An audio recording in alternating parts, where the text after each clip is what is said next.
Before my mother passed, she left me 3 matches each capable of taking me back in time. I used the first to return to the night Miller was drugged. I knocked over his spiked drink before he could touch it. He never was involved with his secretary, Scarlett. I saved our marriage, but then we were in a car accident. Miller threw himself over me, shielding my body. His injuries were too severe. He didn't make it. Without a second thought, I struck the second match. We went back to before the crash, and this time we walked away without a scratch. I thought I would never need the third match. Then Miller set a sonogram down in front of me, and I went completely still. His voice was ice. Scarlett is 4 months pregnant. The baby is mine.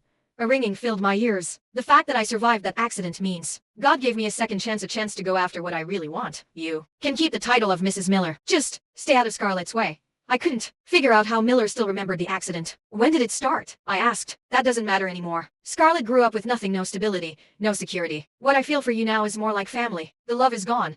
I had found out about him and Scarlett on our 10th wedding anniversary. He had written me a desperate letter confessing everything and transferred every asset into my name. In desperation, I had used a match to go back to our 5th year of marriage. So you remember everything. You really did fall in love with Scarlett? Yes. Every time I come close to death, I end up back in the past. After the Sats, you were the one who wanted to run away with me. But Scarlett, she's different. After the Sats, we had promised to run away together. But that night, it was my parents who showed up, not him. Samantha, your dad was right. We're both too young. Give me a little more time.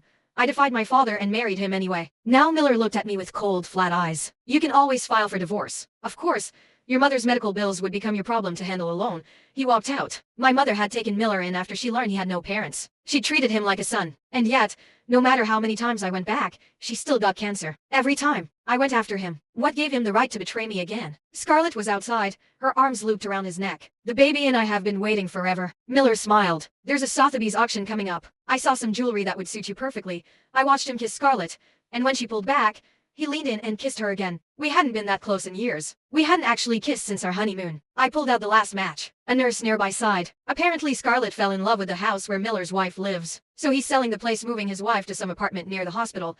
A year ago, Miller told me the company needed capital. I suggested selling our house myself. That house had been our first home. Apparently he even set up a flower shop across from the hospital just for her. Every morning, I stopped by that shop and bought a fresh bouquet. I pushed open the door. The girl at the counter recognized me. You were just here this morning. Another bouquet already? I looked around, the lighting, the layout, all impossibly familiar. Early in our relationship, I dreamed of opening a flower shop. But after we married, my time was swallowed whole. The counter girl spoke suddenly. A sick person breathing in flowers grown with those special nutrients every single day that can't be good for you.